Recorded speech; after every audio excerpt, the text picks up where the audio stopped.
नमस्कार विद्यार्थियों। देखिए, आज हम पढ़ रहे हैं कादंबरी पुस्तक में से 6वां श्लोक। और कादंबरी के 6वें श्लोक में जो कवि हैं, कवि क्या है, कथा की प्रशंसा करते हुए कह रहे हैं और वाणी जो साधु अर्थात सज्जन और दुर्जन से तुलना करते हुए कवि कहते हैं।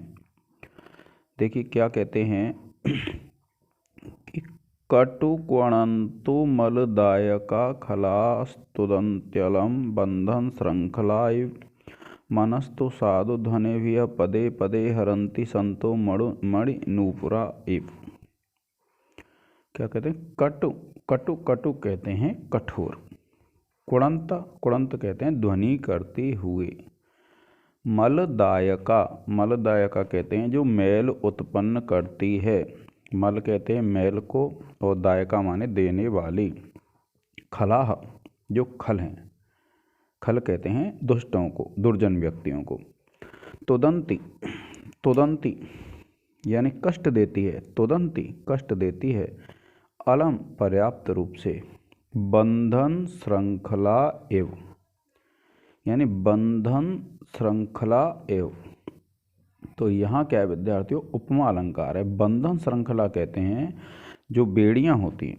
जैसे किसी व्यक्ति को बंदी बनाया जाता है तो उसको बेड़ियाँ पहनाई जाती हैं, और बेड़ियाँ पहनाई जाती हैं जो लोहे की जंजीर होती हैं। वो बेड़ियाँ जो बनी हुई होती हैं, तो लोहे की जो जंजीर होती हैं, और उनको जो व्यक्ति पहनता है जब वह चलता है तो उनसे कुणंत कुणंत कहते हैं ध्वनि होती है। ध्वनि भी कैसी होती है विद्यार्थियों? कटु ध्वनि, कड़वी ध्वनि, लेकिन उससे सुनी नहीं जाती जो व्यक्ति पहनता है। और दूसरी बात क्या होती है? मलदायका। मल कहते हैं मैल को। और यहाँ पर जो श्रृंखलाएं होती हैं अर्थात जो बेड़ियाँ होती हैं, उनमें क्या है, लोहे की होने के कारण से जंग लग जाती है। और जिस व्यक्ति को ये पहनाई जाती हैं तो वह जो जंग है उसके अंगों पे भी लग जाती है। तो इसलिए कहा है कि कटु कुणंत, कटु माने कठोर ध्वनि करते हुए। मलदायका खला, जो खल हैं, खल कहते हैं दुष्ट व्यक्तियों को। तो दुष्ट व्यक्ति कैसे होते हैं? हमेशा दोषों को उत्पन्न करते हैं, मल को प्रदान करते हैं, दोष उत्पन्न करते हैं। और तुदंती, तुदंती का तात्पर्य होता है कष्ट देते हैं, पीड़ा पहुंचाते हैं।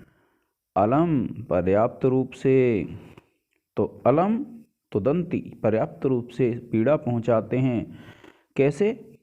अब देखिए उपमा दी है, बंधन श्रृंखला एव यानी बंधन की जो श्रृंखलाएं होती हैं, बांधने की जो बेड़ियां होती हैं। तो जिस प्रकार से बेड़ियां जिस पुरुष के हाथों में या शरीर में बांधी जाती हैं तो उसमें क्या है, मल उत्पन्न कर देती हैं। जंग लगने से उसके शरीर के अंगों पर मैल उत्पन्न हो जाता है। और जब वे चलता है तो जो ध्वनि होती है वो कैसी होती है? कटु होती है, कड़वी होती है। तो ऐसी जो कटु ध्वनि देने वाली श्रृंखलाएं होती हैं, उसी प्रकार से ये दुष्ट होते हैं। जब भी ये बोलते हैं, जब भी ये ध्वनि करते हैं तो बड़ा कष्ट पहुंचाते हैं लोगों के लिए। और मनस्तु, और मनस्तु कहते हैं मन को। तो साधु ध्वनि भी है, साधु कहते हैं सज्जन व्यक्तियों की। ध्वनि भी है, ध्वनियों की द्वारा। पदे पदे प्रत्येक पद पर। हरंती हरते हैं यानी हरा जाता है। संतः मणि नूपुरा एव, मणि कहते हैं, मणि के नूपुर कहते हैं घुंघरू। यानी जिस प्रकार से मणियों के बने हुए घुंघरू पद पद पर बजते हुए मन को हर लेते हैं। मनस्तु हरंती, मन को हर लेते हैं। उसी प्रकार से जो सज्जन व्यक्ति होते हैं उनकी ध्वनि भी पद पद पर, पग पग पर व्यक्तियों के मन को हर लेती है। किस प्रकार से? मणि नूपुर के समान। तो ये मणि नूपुरा एव, इसमें भी उपमा अलंकार है। और बंधन श्रृंखला एव, इसमें भी उपमा अलंकार है। और जब हम इसको देखते हैं तो देखिए 1 2 3 4 5 6 7 8 9 10 11 12 वंशस्थ छंद है विद्यार्थियों इसमें। और अगर आप व्याकरण की दृष्टि से देखेंगे तो हरंती है, हिरी धातु है इसमें। हिरी धातु है, लट लकार प्रथम पुरुष बहुवचन है, फिर है साधु ध्वनि भी है, तो साधु ध्वनि शब्द है, तृतीया विभक्ति बहुवचन है। तोदंती अलम, तो यहाँ यण संधि हो जाएगी तोदंती प्लस अलम में, और तोदंती तोदादिगण की तोद धातु है, लट लकार प्रथम पुरुष बहुवचन हो जाएगा। और मनस्तु है तो मन प्लस तु, यहाँ विसर्ग संधि हो जाएगी। और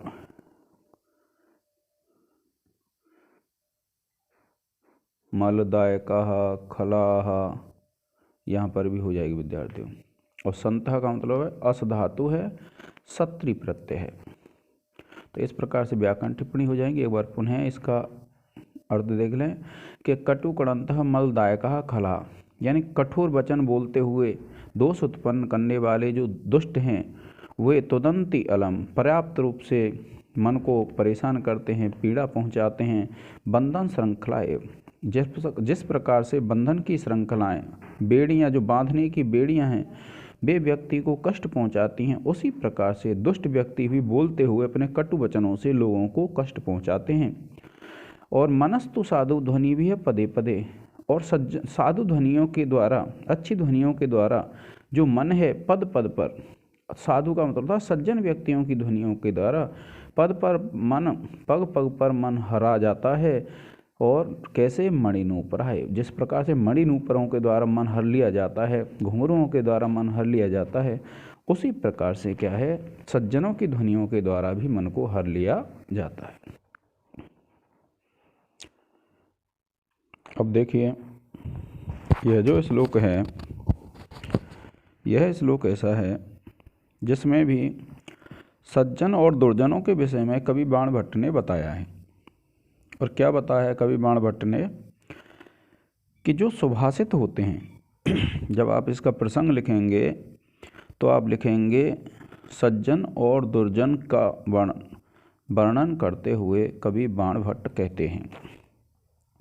अब देखिए कि सुभाषितम हारि विसत्यधोगलान्न दुर्जनस्यार्कौर्पुरिवमृतं तदेव धत्ते हृदयेन सज्जनो हारिर्महारत्नमेवाति निर्मलम। क्या कहते हैं? सुभाषितम हारि विसत्यधोगलान्न दुर्जनस्यार्कौर्पुरिवमृतं तदेव धत्ते हृदयेन सज्जनो हरिर्महारत्नमेवाति निर्मलम।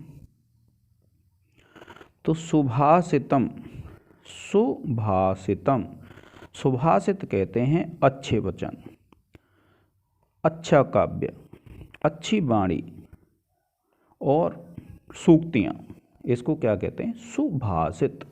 यानी अगर किसी ने अच्छा वचन कहा है तो उसको कहा जाता है सुभाषित। हारी, हारी कहते हैं हरने वाला। मनोहर, विसति, विसति माने प्रवेश करता है, विष धातु है प्रवेश करने वाली, तो विसति यहाँ से आ निकल आएगा, यण संधि हो रही है।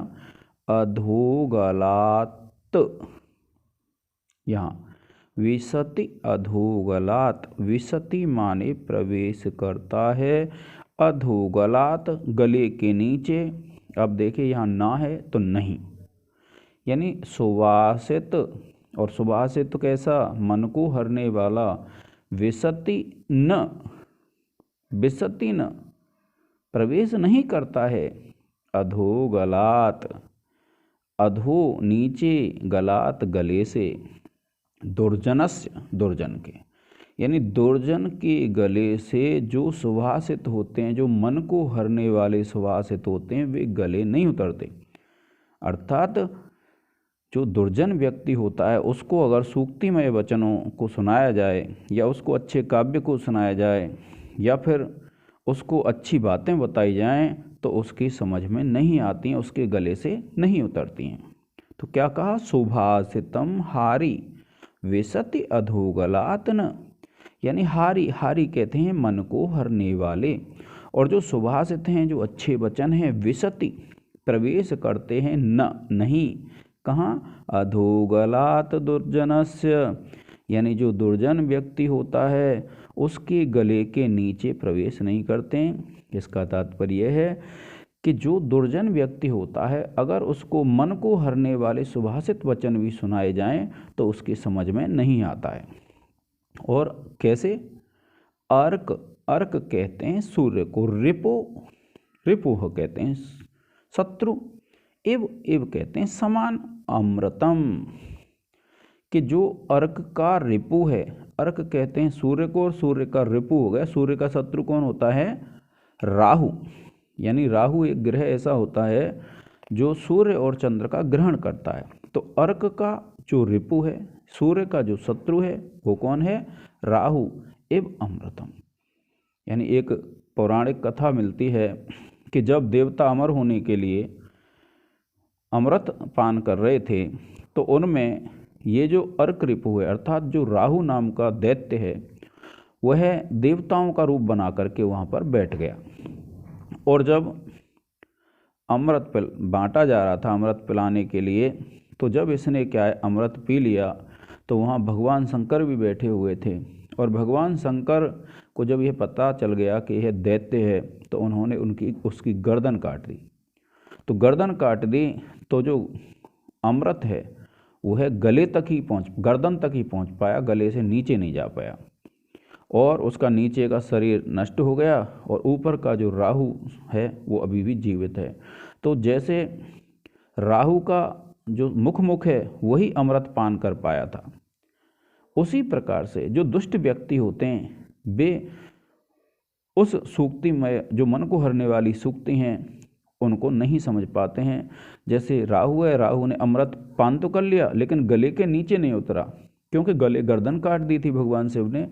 तो जब गले के नीचे नहीं उतरा था तो इसी प्रकार से जो दुर्जन व्यक्ति होते हैं उनके गले के नीचे से जो मन को हरने वाली सूक्तियाँ हैं वो भी नहीं उतरती, अर्थात दुर्जन व्यक्तियों को जो अच्छी बातें हैं वे समझ में नहीं आती। तदेव, तदेव कहते हैं वैसे ही, तदेव वैसे ही, कैसे? जो सुभाषित हैं, यानी जो मन को हरने वाले सुभाषित हैं वे धत्ते धारण करते हैं, हृदयेन हृदय के द्वारा, सज्जन सज्जन व्यक्ति, यानी जो सुभाषित होते हैं मन को हरने वाले उनको धत्ते हृदयेन सज्जनों, कि जो सज्जन व्यक्ति हैं वह तो अपने हृदय में उनको धारण कर लेते हैं। यानी जो मन को हरने वाली सूक्तियाँ होती हैं, सुभाषित होती हैं, उनको जो सज्जन व्यक्ति हैं वे तो क्या करते हैं कि अपने हृदय में ही उनको धारण कर लेते हैं। और कैसे? हरि, हरि कहते हैं भगवान विष्णु को, महारत्नमेव अति निर्मलम, कि हरि जो भगवान विष्णु हैं कि हरि महारत्नमेव अति निर्मलम, कि जैसे हरि हैं जो भगवान विष्णु हैं महारत्न, महारत्न से तात्पर्य है बड़ा रत्न, बड़ा रत्न से तात्पर्य यहाँ जो अर्थ लेंगे हम वो क्या है? कौस्तुभ जो मणि है, एव अति निर्मलम, यानी जिस प्रकार से अति निर्मल उस महारत्न अर्थात जो कौस्तुभ मणि थी, उस कौस्तुभ मणि को जिस प्रकार से भगवान विष्णु अपने वक्ष स्थल पर धारण करते हैं, उसी प्रकार से जो सज्जन व्यक्ति हैं वे मन को हरने वाली जो सुभाषित हैं उनको हृदयेन धत्ते अपने हृदय पर धारण करते हैं। तो यहाँ पर देखिए अर्क रिपो रिव अमृतम और हरि महारत्नम एव अति निर्मलम, ये दोनों ऐसी वाक्य हैं जिसमें तुलना की गई है किससे? ऊपर तो राहु नामक दैत्य से तुलना की गई है और नीचे जो भगवान विष्णु हैं उनके जो कौस्तुभ मणि को धारण करने से जो तुलना की गई है। तो ये जो तुलना की गई है उस तुलना के कारण इसमें उपमा अलंकार है और वर्णों के हिसाब से इसमें क्या है? 1 2 3 4 5 6 7 8 9 10 11 12 यानी वंशज छंद है। तो जब आप विशेष लिखेंगे तो आप विशेष लिख देंगे, इसमें पहला तो लिखेंगे छंद, वंशज छंद है, और जो दूसरा लिखेंगे वो लिख देंगे इसमें उपमा अलंकार है। फिर तीसरी जो बात आती है इसमें आप ये कह सकते हैं कि राहु द्वारा अमृतपान की कथा का वर्णन है। तो यहाँ जो प्रसंग आया है वो क्या है कि जो राहु है उसके द्वारा जो अमृतपान किया गया था उसका यहाँ पर वर्णन मिलता है, इसको लिख देंगे। फिर आप व्याकरण टिप्पणी लिखेंगे। तो व्याकरण टिप्पणी में आप क्या लिखेंगे, देखिए हृदयेन है, आप लिख दें हृदय शब्द है, तृतीया विभक्ति एक वचन है। और यहाँ पर दुर्जनस्य, तो आप लिख देंगे दुर्जन शब्द है, षष्ठी विभक्ति एक वचन है। यहाँ दुर्जनस्य अर्क, यहाँ दीर्घ संधि हो जाएगी। और अर्क रिपो रिव, यहाँ विसर्ग संधि हो जाएगी। तो इस प्रकार से। और विसति अधोगलात, विसति विष धातु है, विसति, विसति का मतलब है विष धातु प्रवेश करने होती है, तो विष धातु लट लकार प्रथम पुरुष एक वचन।